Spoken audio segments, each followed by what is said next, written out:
It's Friday, September 8th. I'm Matt Harmon. Welcome to the Yahoo Fantasy Football Show presented by NerdWallet. It's a hell of a day to talk ball because it is week one. One game is in the books. A bunch of great ones are on the horizon. Joining me to do just that is TJ Hernandez, my good buddy from 4 for 4. TJ, what's going on, man? Matt, I mean this with all sincerity. I would not rather kick off a week one of NFL season with anyone else but you. And I truly mean that. You and I go back to the very, very early days of doing this. So it's always a pleasure to hop on with you and talk football, man. Yeah, we do go back. I mean, to like the 10 people, 15 people watching a stream on Sunday morning. If we had double-digit people, we were crushing it.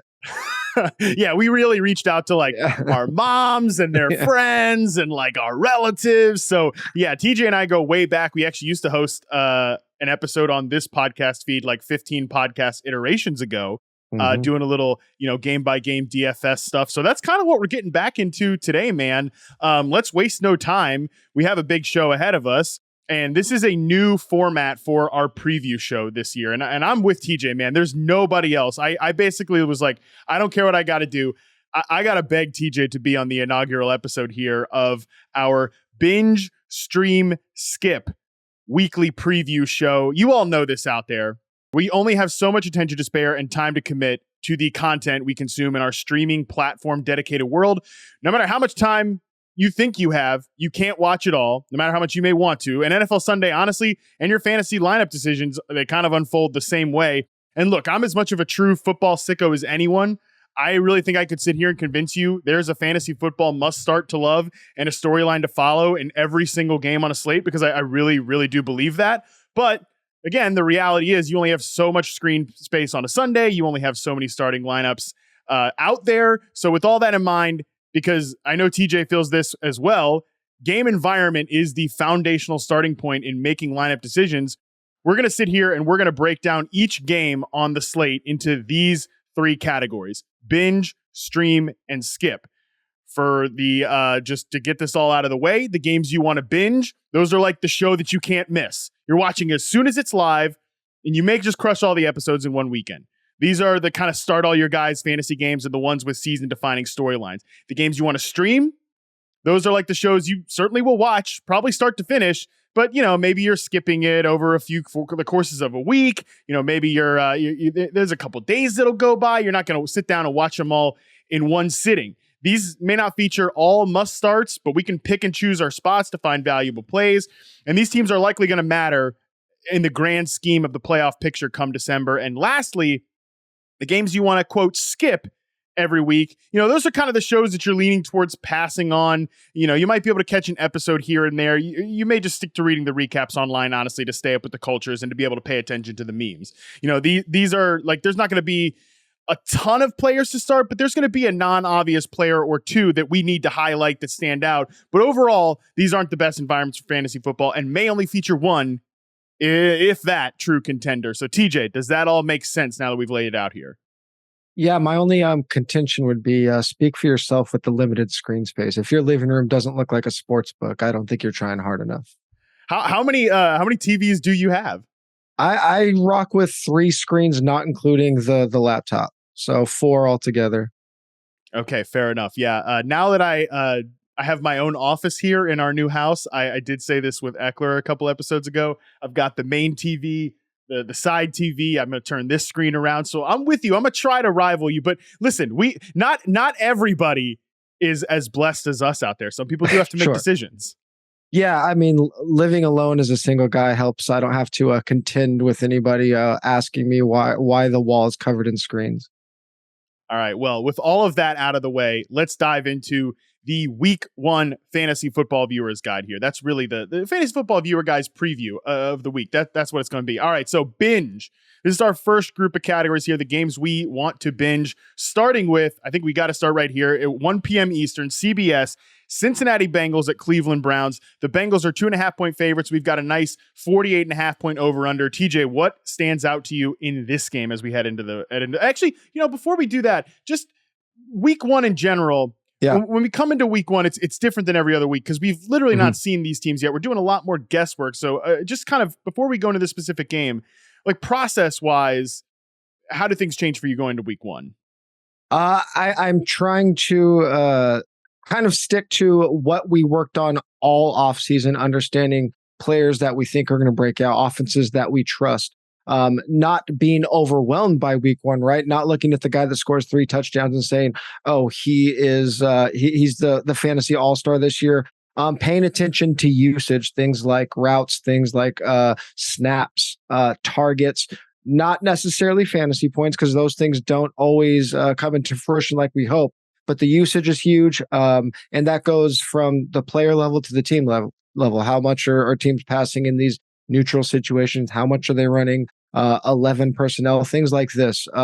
So those are the big takeaways we could take away from week one are those types of things. I mean, just looking at scores and fantasy points could get us trapped a little bit, I think.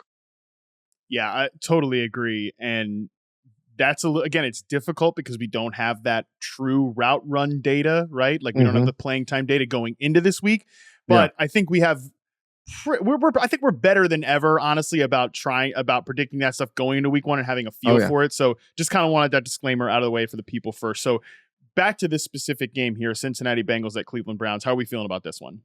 Well, it's funny this starts as a binge because the NFL is really good at doing schedules, especially for week one. So we actually don't really have a lot of shootouts on this early slate. Like they're either on the afternoon slate or in prime time. But this one, I think there is a lot of obviously players we're going to be playing in this game. On the Bengals, we know we have the big passing game with T and Jamar. We're starting those guys. Same with Joe Mixon. Like they kind of told us what they are going to do with their backfield. The Bengals did. So on the Bengals side, like we kind of know what we're doing there, right? We drafted those guys to start them. The Browns side, I think, is really interesting because we have Nick Chubb, but are they going to keep pace with the Bengals in the pass game? And if so, this could be a very early tell of how good this Browns offense, especially the passing game, is going to be. Deshaun Watson now finally has a full offseason with the team. We know who Amari Cooper is, but they brought in Elijah Moore, and we got underrated players in DPJ and then even David Njoku. So I'm really interested to see how this passing game goes because I think most fantasy players are starting the obvious guys, but this Browns passing game is what I'm really interested in seeing this week. Yeah, it feels like there's like if you have Joe Burrow, you're playing him, you're playing the Cincinnati receivers, at least the top 2 guys for sure, and you're playing the running back, and then you're playing the running back on the other side. There's enough guys there, I think, to put this in the binge category, but there are sort of these fringier players where it's, I think you got to be, and you're probably starting Amari Cooper too. Like I don't think you should be making lineup decisions about Amari Cooper. He should be like your wide receiver too. You're probably drafting him to be that guy. I think you can go ahead and plug him in. But the other receivers and the other guys on this list, whether it's David Njoku, whether it's Elijah Moore, I think this is more of a wait and see spot. The Bengals defense, last year they're 8th in EPA allowed per play. They're 7th in defensive success rate. It's not the cleanest run out for Deshaun Watson or for guys like Elijah Moore, these fringier players. I think, look, I love Elijah Moore. I think he's going to have a huge role on this team, but I think he's a wait and see guy. I'm with you there. And Deshaun Watson, even like, I don't know that you need to go down to like, all right, let me play, Sam Howell, who we'll talk about later or something like that. But if you have like a really viable streamer, like if you have a Daniel Jones or a Geno Smith type alternative, I might even consider playing them over Watson in this game.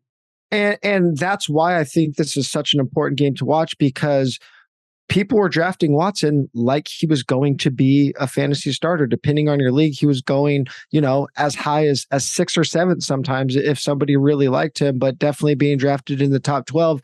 At 4 for 4, we have him ranked as the QB 16 this week. So you drafted this guy that's a starter, and you probably spent a single-digit round pick on him, and now you're maybe not even starting him. So I think this is a really important game for a lot of drafters from that perspective. Yeah, I'm with you. That was my problem with Watson too. Is like, all right, you look at his consensus ADP actually on 4for4. I reference this tool all the time. Like, he's in a weird no man's land where 53rd overall was Trevor Lawrence, and then 87th overall was Tua, down to Dak and Kirk Cousins and Daniel Jones, and those guys are all kind of stacked right there. And Watson was just sort of weirdly in the middle, 76th overall player off the board. And yeah, that does say like he's sort of closer to those latter guys, the former guys there, and Justin Herbert and Trevor Lawrence. And I just, you're right here in week one, and you're already like, I don't even know if I can start this guy. Like, should I go with the Kirk Cousins, against Tampa Bay? Should I go with the Daniel Jones? It's a little bit of a tough spot. But all right, let's move on to a different game here in the binge category. And these are the ones that are later, and the NFL definitely set us up here. Like you said, they're good at making the schedule. We kind of have a bunch of banger games here in week one, starting at 4:25 Eastern. We've got the Miami Dolphins at the LA Chargers. The Chargers are 3-point favorites. We got a beefy 50.5 over under. This certainly is a little bit more so even than the last game, a start all your guys type of contest. Yeah, and on Miami, we know what we're getting, right? The passing game is going to be very concentrated between Tyreek and Jalen Waddle. That goes all the way back to the beginning of last year. The backfield is a little tricky because we have Jeff Wilson out, so the information we get in week one from that backfield might not tell us the whole story. We don't know what it's going to look like if and when Jeff Wilson comes back. The big storyline here is the Chargers with Kellen Moore as a play caller. Justin Herbert was hurt last year. His offensive line was hurt last year. His wide receivers were hurt last year. The big thing everybody talked about, Justin Herbert's average depth of target fell off a cliff last year. Does Kellen Moore have them pushing it down the field more? If that happens, does that mean Austin Eckler's suddenly getting less targets? I'm interested to see exactly how they really like deep down the fantasy depth chart. How does the Joshua Palmer, Quentin Johnson, wide receiver 3 play out? And do we see any change in those short A-dot roles? Are Mike Williams and Keenan Allen rotating between perimeter and slot? I really want to see how Kellen Moore is using Justin Herbert. Again, like the previous game, we're starting our studs, but guys like Quentin Johnson, guys like Gerald Everett, how are they getting used in this Kellen Moore offense? I really can't wait to see that part. Yeah, Kellen Moore, historically great.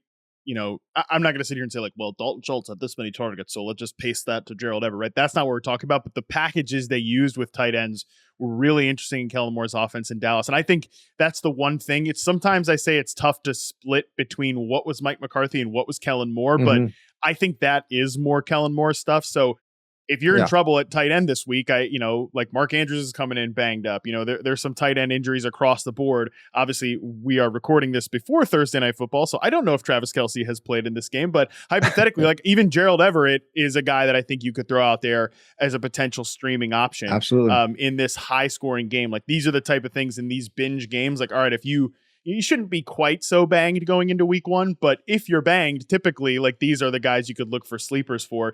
And just overall, again, I know we are starting pretty much all of the main guys in this pass game, but I guarantee you, TJ, this is going to be a narrative defining matchup here because coming out of it, right? Like last year when these two teams played, Brandon Staley had a great defensive game plan. I think the 49ers had kind of pitched a nice heater against the Dolphins the week prior. I think Staley, even more so, had a great game plan to take away that middle of the field RPO heavy offense that Miami had been like just mowing people down with. Even to the point that I've seen Mike McDaniel in press conferences be like, oh, the Brandon Staley plan. Like he's even kind of like rolling it, getting frustrated at it, right? Because that's what people don't talk about the Dolphins offense is they started to hit these speed bumps even before Tua's last concussion of the year that took him out. So, does the Dolphins offense kind of solve the Chargers defense, which on paper is still, it'd be great if Joey Bosa's 100%, but I don't think this is a defense we're totally afraid of, but Brandon Staley is a good game planner. And on the flip side, you mentioned, right, we're all excited about the A-dot bump that's allegedly coming for Justin Herbert, but these two high defenses have been, the wave in shutting these high-flying vertical passing games down. And the Dolphins didn't just go get like some cast off from that tree. They got the dude in Vic Fangio. They paid him a bag to come there. So this is going to be a narrative-defining matchup to me. Yeah, and I think also from that perspective, and again, going back to like, we can get a lot of information from looking at these rookies, back to Quentin Johnson and both Devin Achane on the other side. If they come out and their usage is way higher than we expect, that tells us a lot. If they're just kind of rotating in, like they could still break out later in the year. A lot of rookies get eased in, but if those two guys come out and their usage is huge, that tells us a lot about that narrative. And one final thing, does Miami get a third pass catcher in the mix? I mean, it never happened last year. So do we see like a Braxton Berrios get like a 15% target share or something like that? Because that could be have some fantasy relevance, at least for looking ahead to waiver wire type ideas, because there was just no number 3 last year. 100%. I know there's one big name that we didn't, big name, but a guy that people are very curious we did not talk about here in this game. Stay tuned to the very end of the podcast when TJ and I give out our smart decision flex plays of the week. But moving on to the next game here, a primetime banger, baby. Dallas Cowboys at New York Giants, NBC, Sunday Night Football. Cowboys are 3.5-point favorites. We got a nice 45.5 over under. One thing I'll say here, TJ, this looks like a cool, fun fantasy game, but that Cowboys defense could show up here and really muck things up here. Yeah, they are arguably the best defense in the league, and that makes me nervous because two guys that I was very, very high on this offseason were Daniel Jones and Darren Waller, and I want to see if Darren Waller, and we saw that hype after the preseason, right? After he had a couple games where he was just getting the monster target share, which we assumed would happen, but saw that ADP bump. Does that come into fruition in the regular season? And then after that, I mean, where do the targets go after Darren Waller? It's kind of been anybody's guess. And on the Cowboys side, I mean, Mike McCarthy coming out early in the offseason saying he wants to run the damn ball. I mean, they already had a pretty high run rate last year, but does that impact everybody beyond CeeDee Lamb? We expect CeeDee to get his. We're assuming Tony Pollard, if they are this run the damn ball team, Tony Pollard just gets all of those touches. But after CeeDee Lamb, Brandon Cooks, was he a good signing? Do we have a usable tight end in Jake Ferguson? And what does Michael Gallup look like finally 100% off of that ACL a couple years ago? Right. The Brandon Cooks thing, I don't know that, he's definitely on the flex radar for sure. Mm-hmm. I think this defense overall, right? Like they have Adoree Jackson in the secondary. Deonte Banks is a rookie. They're a very aggressive, very blitz happy man coverage defense. I could see if they get into any sort of single high looks or, they bring a guy down to deal with the run game, right? Or CeeDee Lamb gets that extra attention in the slot. I could see Brandon Cooks, if you're playing any sort, you're doing player props, you're doing any sort of like single game daily fantasy contest, he might be an interesting guy as like a vertical big play option. So wouldn't say he's on the must start category, but that particular matchup is really interesting to me. And man, just on the Giants side, yeah, it's kind of straightforward. I think Daniel Jones is like, again, if we're doing in the Geno Smith sort of tier, I think I like Geno better. We'll talk about that game later, but I think you can still get away with him just from the rushing perspective. There should be some floor there, although this isn't one of the best runouts for Daniel Jones. And I'm not really messing around with any of these receivers, but it's going to be a big like learning moment in week 1. Yeah, that's going to be the biggest takeaway. You just can't start a Giants receiver at this point. But again, if we see a really big route disparity with one of the guys, or obviously a target disparity, that is going to tell us a lot. But the route participation, especially because those targets can be slanted a little bit just based on some coverage and defensive things we see. 100%. And yeah, I really like Darren Waller. This is, again, not the best run out in the world for him, right? The Cowboys typically they're pretty good at shutting down tight ends. They only one touchdown allowed last year to the position, but Darren Waller was drafted as a top 5 often at the position, especially by the very end. So you're still playing him this week if you have him. All right, next game up here. Buffalo Bills at New York Jets on Monday Night Football. Talk about a narrative defining game, that's for sure. Over under is 46.5. The Bills are 2.5 point home favorites for the Buffalo Bills, man. I love the Bills this year.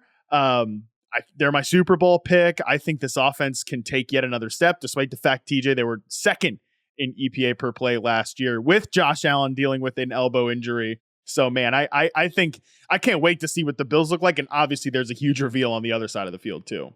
I mean, the crazy thing about Josh Allen is he's from a passing perspective, he still hasn't had that outlier year in terms of like touchdown rate. We've seen Lamar, Patrick Mahomes, on the other side, our guy Aaron Rodgers, like 8-9% touchdown rates. Josh Allen hasn't had a year like that yet. So I mean, he still has like a beyond Josh Allen nuclear year coming up, I think. But there is a lot of question marks in this game because on both sides, we've had a lot of like fringe starter fantasy players. Starting on the Buffalo side, what's going on with the pass catchers after Stephon Diggs?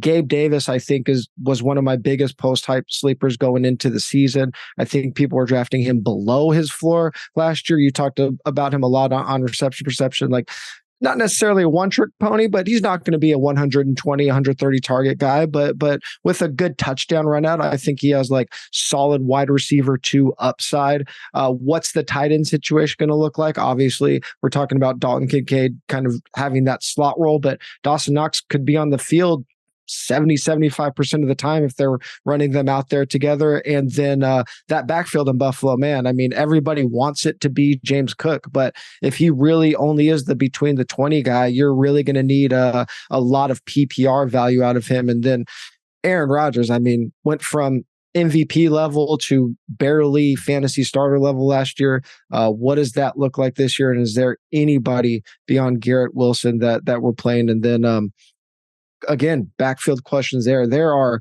a lot of questions to be answered in this game. Again, starting our studs, except for maybe people are trepidatious about starting Breece Hall this week, even though they were drafting him in the 3rd or 4th round. Yeah, that's the thing here is if you've got I know you drafted Breece Hall in like the 4th round or 5th round, and typically, you know, you're just going to start that guy. Like you go, okay, the team I drafted is probably just a team I'm going to go ahead and play here in week 1, but I think if you drafted Breece Hall, you should have been looking at the Raheem Mosterts or the Jamal Williams. You should have been looking at like even a Samaje Perine type, who we'll talk about way later in this show. You know, even like a Khalil Herbert, right? Like, and again, we'll highlight these guys throughout the show, but I think you should have been prepared for some sort of alternative like that. Yeah, I mean, I think if you're in a 2 running back and with the flex league, I think you're probably starting Breece Hall still. I mean, we have him kind of in a no man's land as running back 32, but I think I'm still starting him over the James Connors, the Isaiah Pacheco's, like kind of in that range, Brian Robinson's, especially in this game where there could be a lot of scoring potential, but it's a tough spot, man, because you drafted him like he had running back 1 potential, and now you're talking about sitting him in week 1. It's brutal. Yeah, again, I think it's just something you had to be prepared for. Like you should have known going into this. You should have had the stomach for. Listen, I gotta maybe take this a couple weeks, right? And that had to be part of like your draft plan, right? With the pass game on both sides, yeah, we know what we're doing in Buffalo. Gabe Davis, I'm with you. Like I think he is a post type sleeper because he's not terrible. He just has a very limited skill set. Sure. I could see that very limited skill set in this game either going both directions. Like I think he kind of encapsulates the entire game, where I could see this game turning into a high flying, multiple point, like back and forth sort of affair. Yeah. I could also see it being sort of a, 21-14 type of game or 20-17 type of game, because both these defenses are supposed to be pretty good. On the Jets defense, though, this is a unit that was really good last year.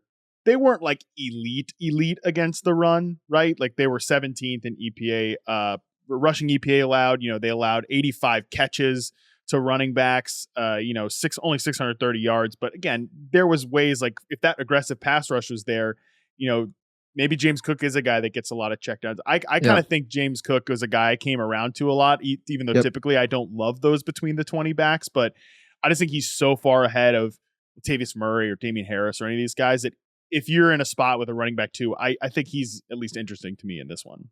Yeah, and I also think the between the 20s thing can get overblown. I mean, especially within the flow of a game, if you got your running back cooking a little bit, it's not just like they cross the 20-yard line and magically Damian Harris comes in. Right. when those quote unquote goal line backs, maybe he steals, like 5 or 6 touches that should be going his way, but people act like James Cook is just never going to be in when they're inside the 5-yard line, and that's just not how teams operate. Right. Especially if they're throwing the ball down there. I think he will be Yeah. in the mixer. But yeah, I mean, I could see this game going either way. It's one of the games that it has to be in the binge category because it's a must watch game. And there are so many big name players. Lastly, just expectations on Garrett Wilson. Where did you come down on him from a redraft perspective? I'll tell you what, TJ, I'm in a legal betting state now. I'm a law abiding character. All right. Okay. I'm a straight and narrow type of guy. Totally. That's 100% me. I had some fun with Garrett Wilson at Sportsbook this morning. I'll tell you that. I'm very, very high on Garrett Wilson this year. Yeah, from a redraft perspective, I just didn't end up with a lot of him because I was taking Amon-Ra there every single time when I could. Okay. But I mean, I had him probably pretty comfortably ahead of Devontae, and then usually taking him over CD when I had that decision. So yeah, I'm pretty on the Garrett Wilson trade. He's just a dog. No, he's a dog. The more you think about him and Aaron Rodgers, like what Aaron Rodgers likes, a guy that like Devontae Adams going to get off the line cleanly. I've talked about his success rate versus press a ton and how that's a historical sort of great indicator for him, for Garrett Wilson. The way he, wins over the middle of the field. Rodgers just didn't have anybody that could do that last year in Green Bay, but he loves to work with that type of player. I just think it's Garrett Wilson to the moon. And I'm with you that like, I didn't get a ton of him in drafts, not because I didn't want him, but because everybody else wants Garrett Wilson. Yep. So I was like, you know what? Let me get some exposure to sweat Garrett Wilson all year long. So that's there's a lot of different ways you could take the bite out of the apple in fantasy. Absolutely. Yeah. And I'm pretty cool on any secondary pass catcher. Like I'm sure there will be guys that get theirs in New York, but it does like you said, it does feel like kind of old school Aaron Rodgers, Devontae Adams, where I mean, Garrett Wilson he could easily lead the league in targets this year. Did you see they worked out Kenny Golladay yesterday? Oh God. Oh man. What are we doing? Dude, I'm so stupid that part of me was like, you know what? Does Kenny Golladay is he? No. Listen. let me explain. I just think this guy was actually really good in Detroit, and did he just stop trying after signing a contract? Will he try again? I don't know. I don't want to assume anything, but it was definitely a goofball contract that Dave Gettleman handed out to him. But damn, dude, I don't know. It was at least mildly okay. I raised one eyebrow at it. But speaking of betting states, if they brought him, I will take the Cobb side of Cobb versus Golladay. You know what? That's probably good advice. That's good advice from TJ right here. That's why he's here in week 1, so that I don't go on a Kenny Golladay soliloquy for 5 minutes. My God, like I said at the top, I am a true football sicko. Okay, so I can see the bright side in anything, but there is no better time than right now as I'm bringing up Kenny Golladay to take a quick break. When we come back. I'm a week removed from tweeting positive Allen Robinson takes again, so I can't be too mad at you. Well, then you know what? We definitely need to take a break because I will go down that rabbit hole with you, my friend. And in that case, like I said, let's take a quick break so maybe TJ and I can center ourselves here. When we come back, we'll get into the games we are streaming this week. All right, we're back. Let's get into the games we are streaming. Again, these aren't a start all your dudes type of game. There's flaws on maybe one or perhaps both sides of the field, but there's enough plays in every game that we can talk about some dudes here. Let's get started with Tampa Bay Buccaneers at Minnesota Vikings, 1 p.m. Eastern. Vikings are 6-point favorites. Over under is 45.5. TJ, this game is I know there are guys on the Bucs side, right? I don't know about you, but I was all the way out on this Bucs offense this year. I think I drafted maybe a little bit of Rachaad White. I didn't touch this passing game with Baker Mayfield. It didn't get any better with Mike Evans basically saying he has 1 foot out the door going into the season. But I mean, they were being drafted in the single-digit rounds. Both of the pass catchers in Tampa Bay, Rachaad White being drafted in single-digit rounds in Tampa Bay. So the thing that you're going to be looking at on that side is that do they have any type of juice whatsoever?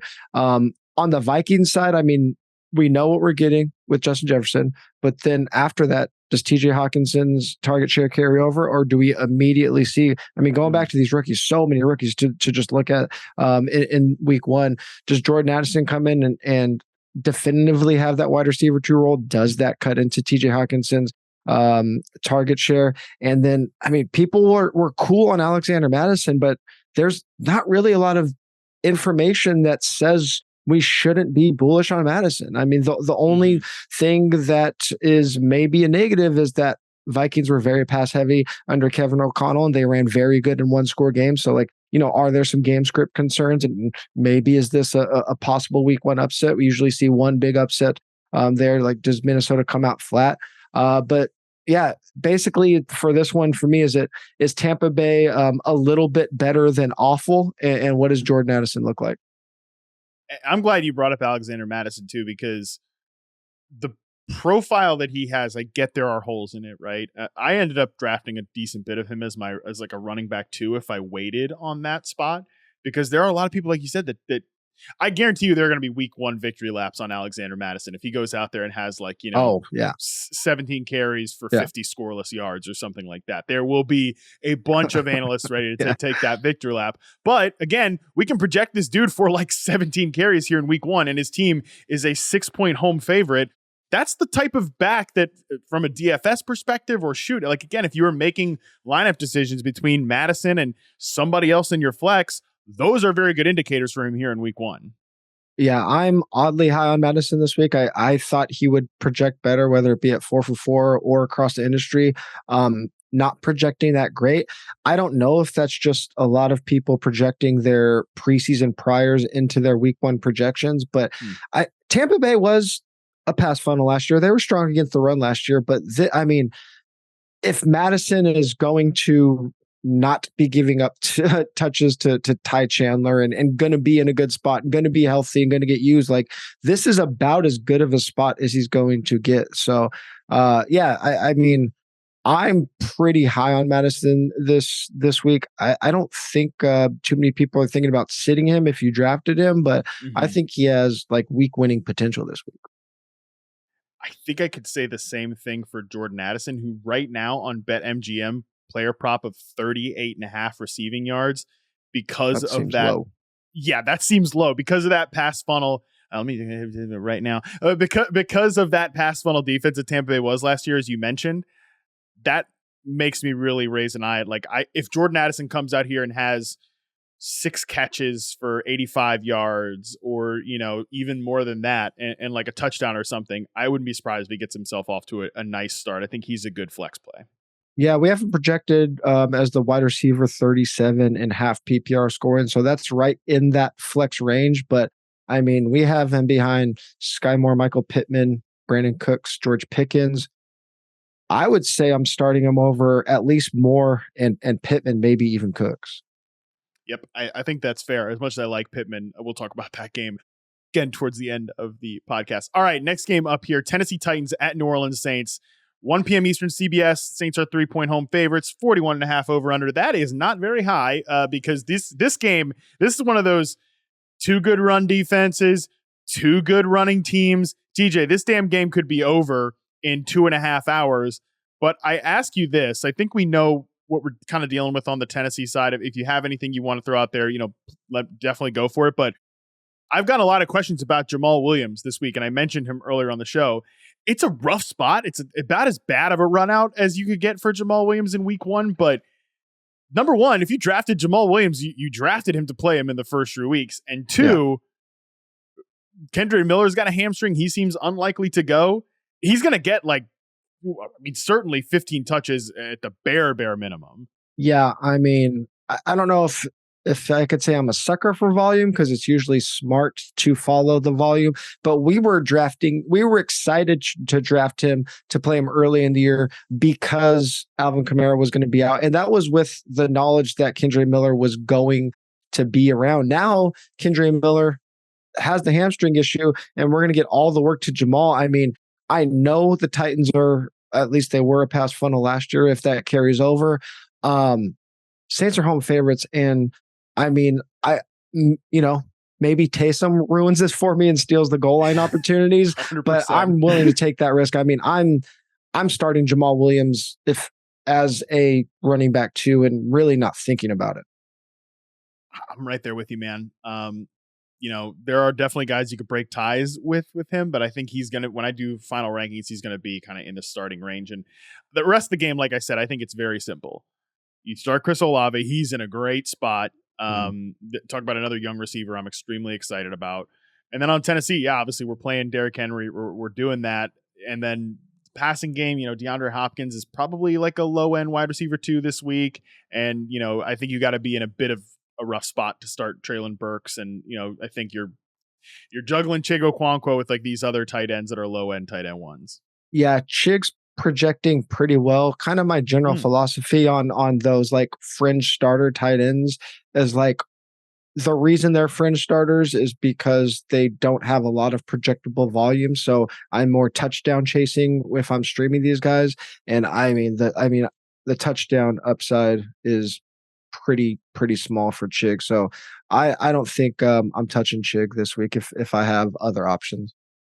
If it makes any difference to the Saints, have long under Dennis Allen have been great, kind of stopping those tight ends because they have good coverage linebackers, good safeties there. They allowed the fewest yards of position last year. All right, next one up here. San Francisco 49ers at Pittsburgh Steelers, 1 p.m. Eastern game on Fox. 49ers are 2.5 point long road trip favorites. Measly 41 point over under. Nick Bosa signs just in time to play in this game. These are two offenses I'm very excited about, TJ, but these are also two, perhaps, of the best 5 defenses in pro football this year. Yeah, that's the tough thing here for me. I mean, as far as like a deep sleeper passing offense, Pittsburgh is one that I talked about all offseason. We saw you and me both, buddy. We saw some progression from Kenny Pickett late. Everybody knows about the Deontay Johnson regression and his 0 touchdowns on a million targets. But I want to see, again, if Kenny Pickett struggles here, that doesn't mean the Steelers can't still be this breakout offense, because obviously it is a really tough spot.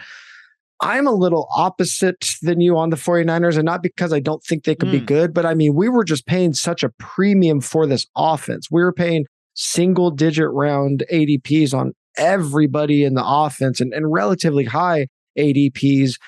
I mean, I just don't. Somebody is going to not live up to expectations. And so much of this projection is from what Brock Purdy did down the stretch. And the way I look at it is, Brock Purdy kind of had like some unsustainable success in on a very limited sample, less than 200 attempts and over a 7% touchdown rate. Like, that's not just going to happen. Kittle's not just going to score, 5 touchdowns in 5 games or whatever it was. So I'm a little nervous about how San Francisco plays out. Even down to CMC, we saw him like with a 65% touch share when Elijah Mitchell was healthy, and talk this, late in August about the San Francisco sitting CMC more than the Panthers did because they want to keep him fresh. So I'm actually pretty nervous about this San Francisco offense, and I want to see what they do look like against a good defense.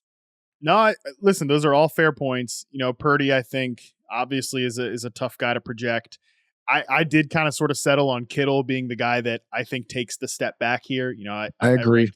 I ranked Darren Waller, and I love George Kittle, right? I mean, he's been on the podcast. He's the man. One of the best like 2-way tight ends, I think, really of all time. But when you just look at the career arc of where these guys are, I think McCaffrey's still in his prime, Debo's in his prime. Ayuk, I think, is still ascending. He's the one guy I was on. Yes, same. Same. This is a very pro Brandon Ayuk podcast, of course.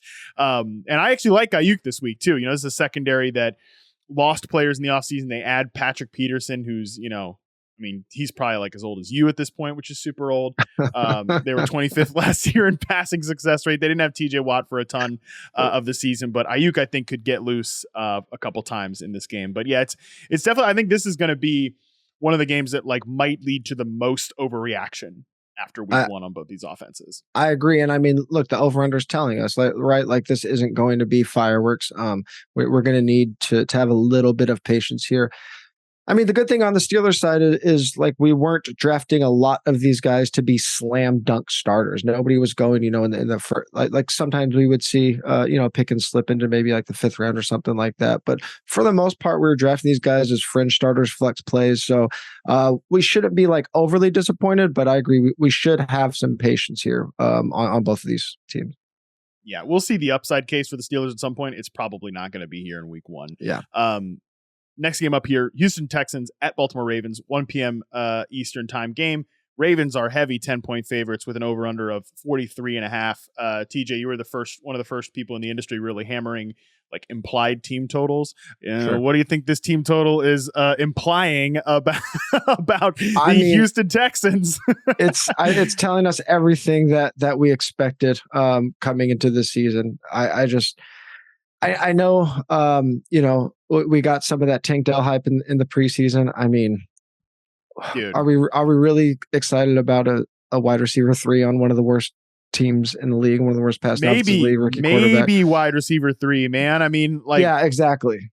Maybe, Noah Brown might play more than him to start the year. And I'm not saying I'm like, let me pull up Noah Brown's reception perception, but I'm just saying, that hype train was one of the most like preseason brain hype trains ever. So, I mean, I guess if we see Dameon Pierce have a good game and horrible game script, that tells us something, but he's not a player I was touching.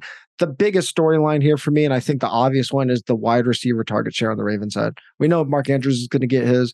Rashad Bateman, a little hobbled all of preseason, and then Odell hasn't played in almost 2 years.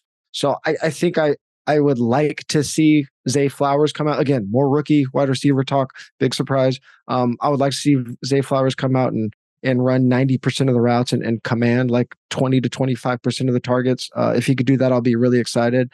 But and this is one of these tricky spots. We're going to have to look at target share. If this becomes a blowout, look at target share when the game was still relevant, right? Kind of a preseason mindset. Yeah. I don't know that I'm rushing to play any of these Ravens receivers outside of like a bunch of like multi-start wide receiver type leagues. Like maybe then I'll throw Odell out because he's the one guy I think is going to be on the field for, like 90% of the snaps and stuff like that. But I think there's also risk that the Texans, maybe not in week 1, but eventually by the end of the year, become a little bit of a run funnel defense because I actually like a lot of these young passing game players for the Houston Texans, like in the pass defense sense.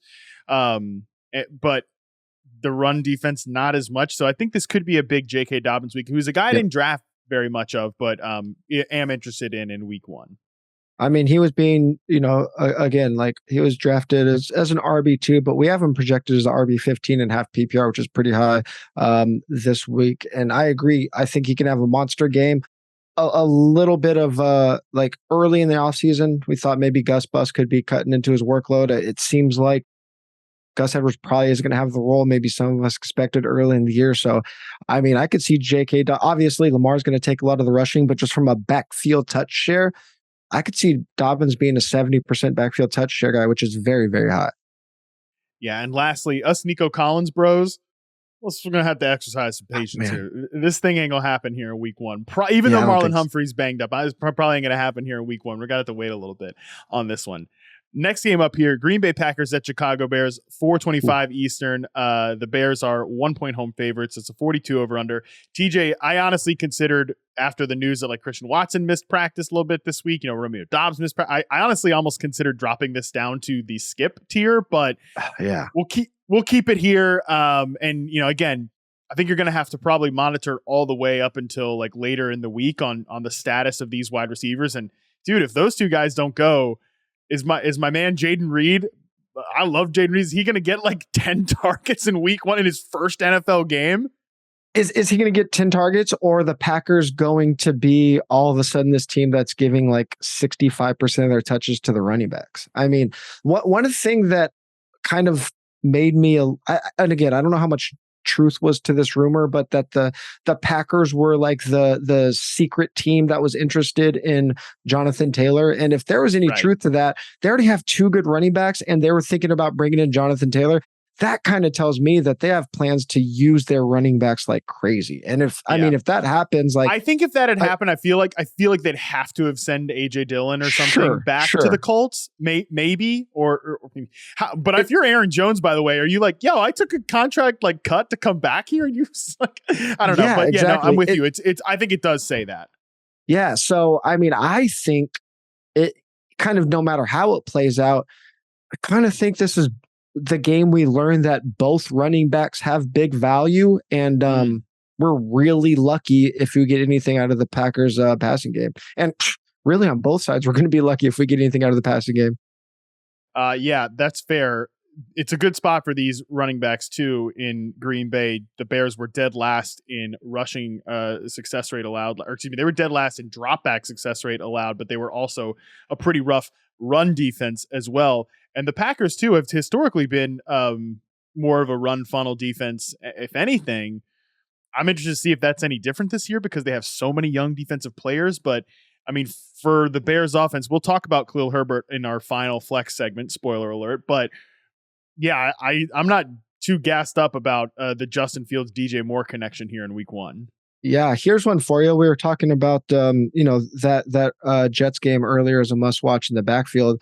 I would go out on a limb and say I got AJ Dillon over both Jets running backs this week.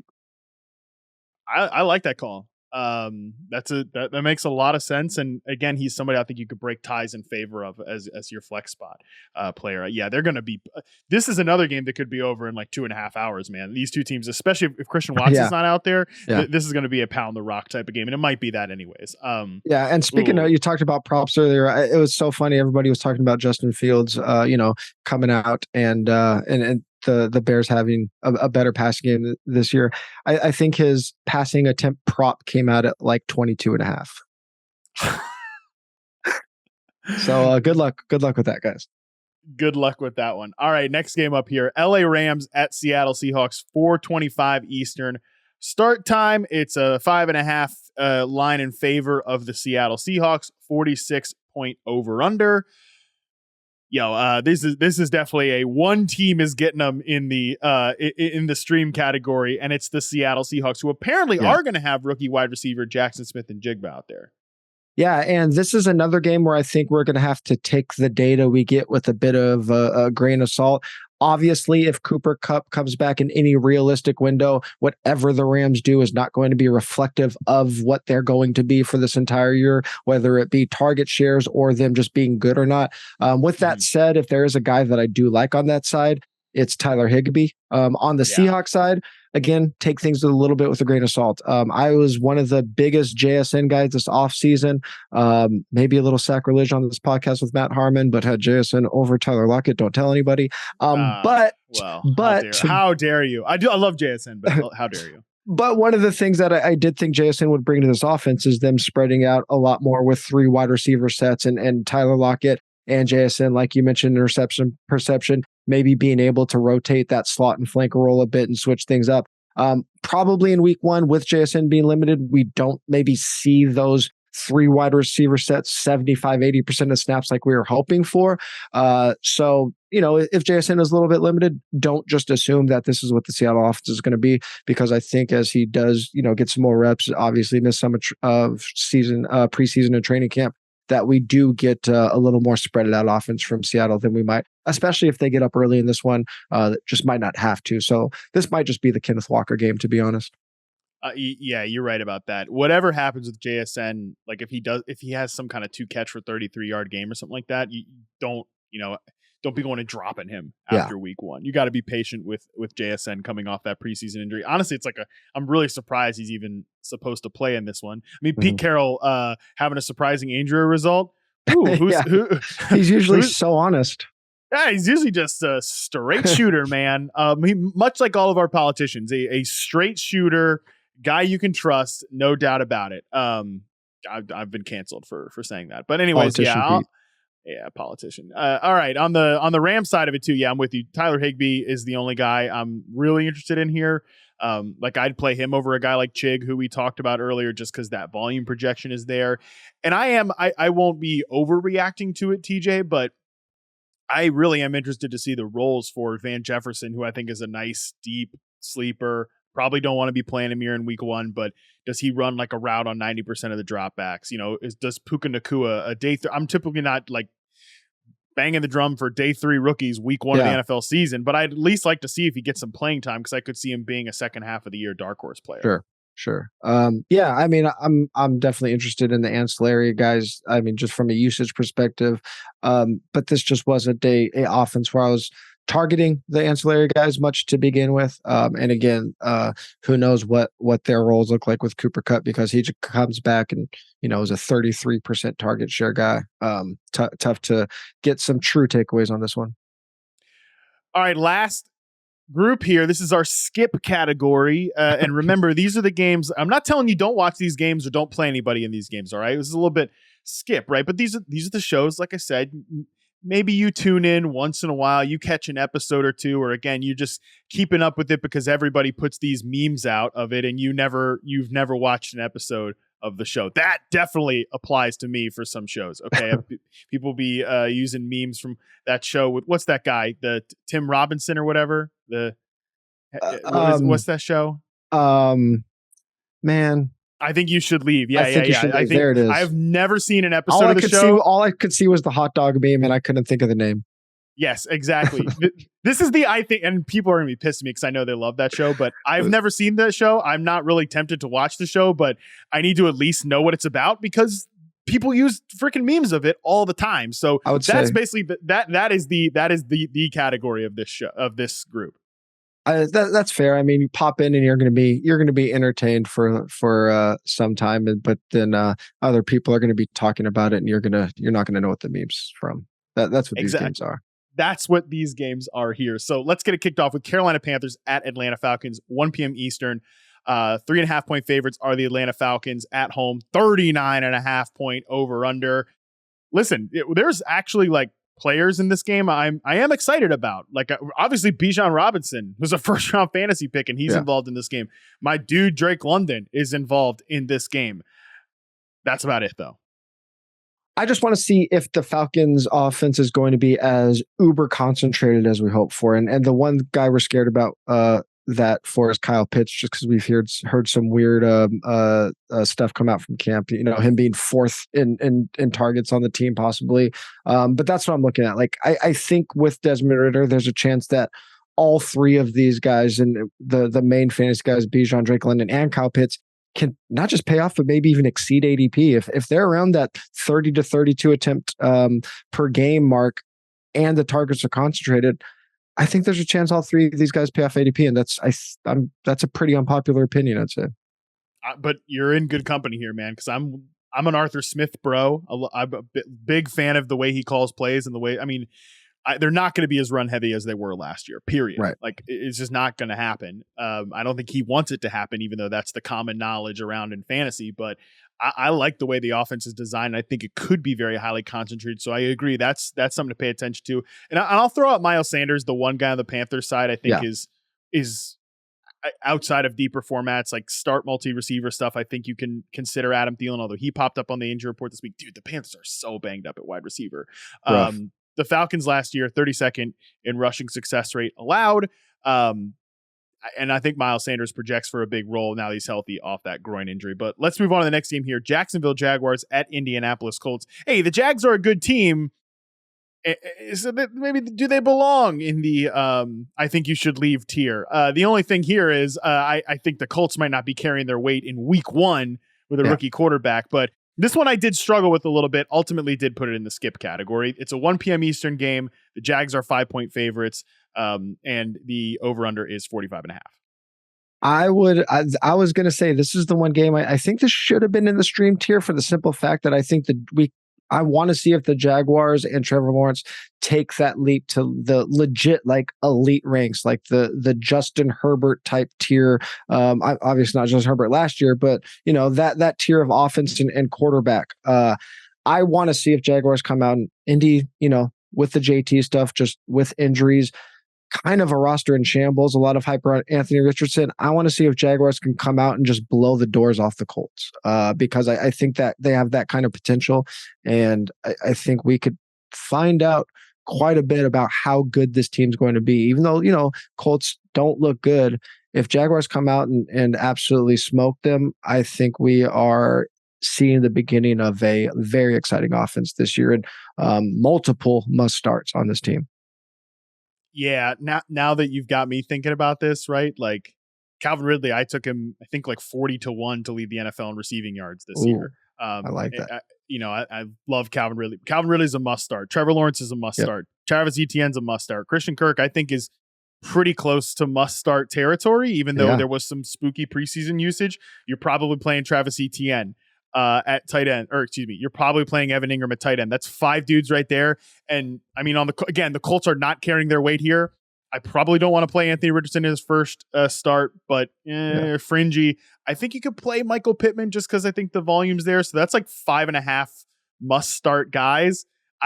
I'll tell you what, TJ, if we get real clarity before I publish the article version of this, like I mentioned, there is going to be an article version of this on Yahoo Sports every week. Please read it. Please continue to justify my employment.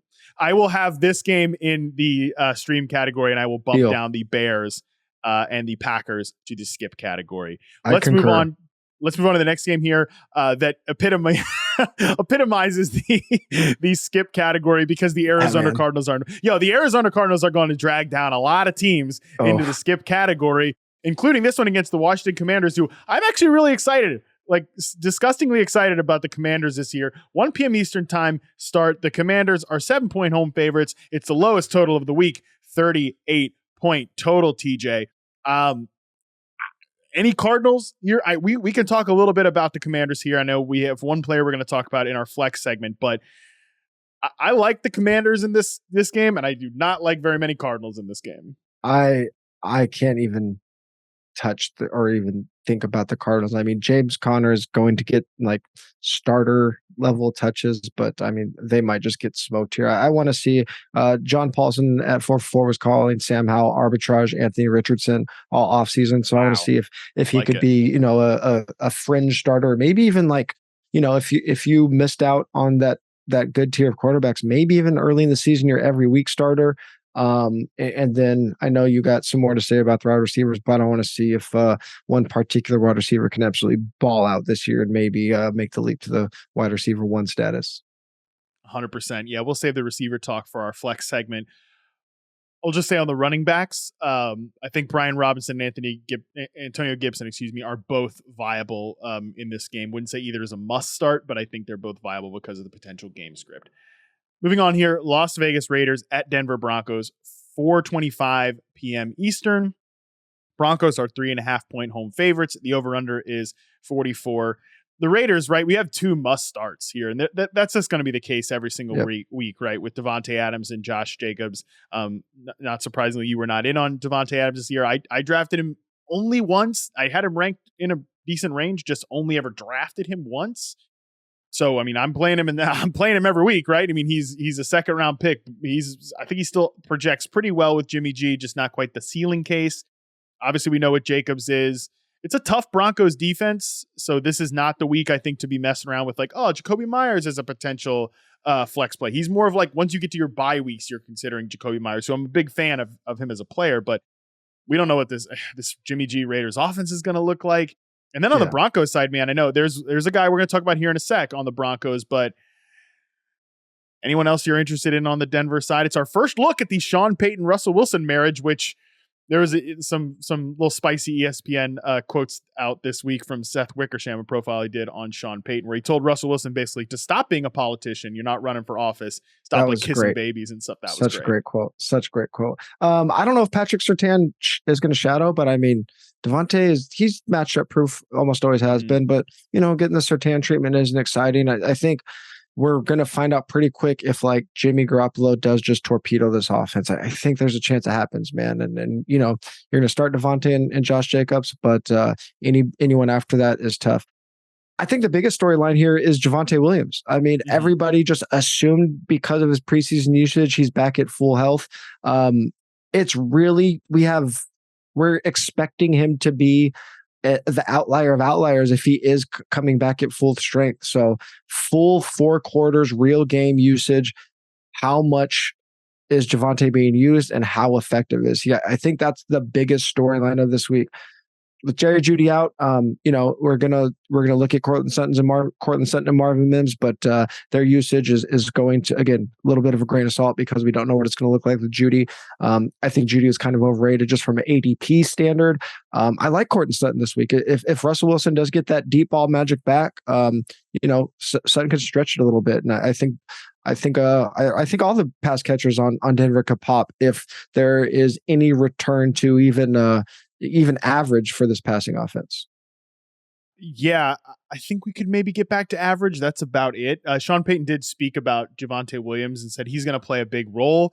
I haven't put together a snap number for him, which that tells you basically nothing. And then when he went on to say, like, we feel like him and Perine give us, I don't want to say similar backs. And then obviously we have a little different dimension with Jaleel McLaughlin as their undrafted rookie, or I think he was undrafted, but he's lesser rookie back. So yeah, man, it's that is a big storyline this week. I think if you have Perine and you're in a bit of a bang spot at running back, I don't mind throwing him out this week.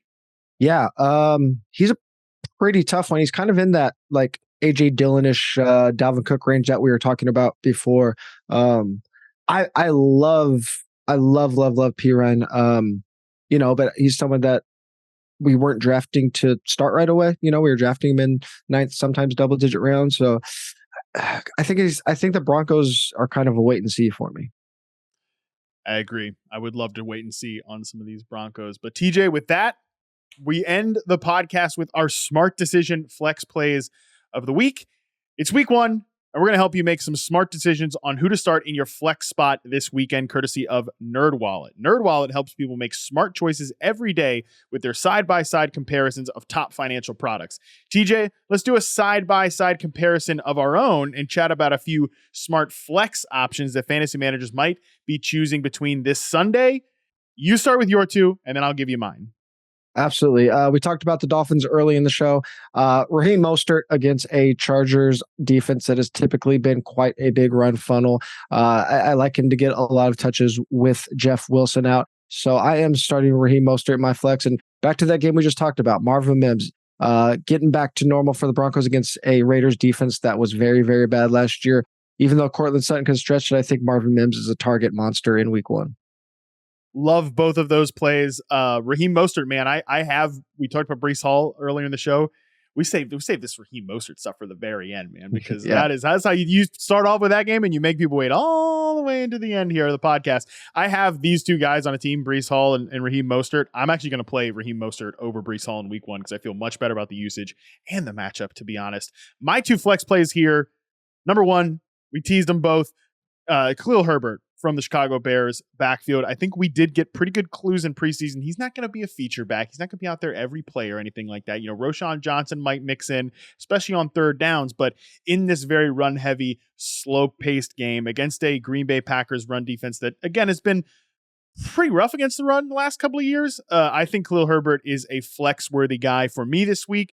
And Jahan Dotson is my other one. And this one I'm gonna say really with my chest, man. I'm a huge Terry McLaurin guy. I love Terry McLaurin. And if he's playing this week, I am probably okay with playing Terry McLaurin, although I think the Commanders can beat the Cardinals without Terry McLaurin. So I'd love him to give it a minute here.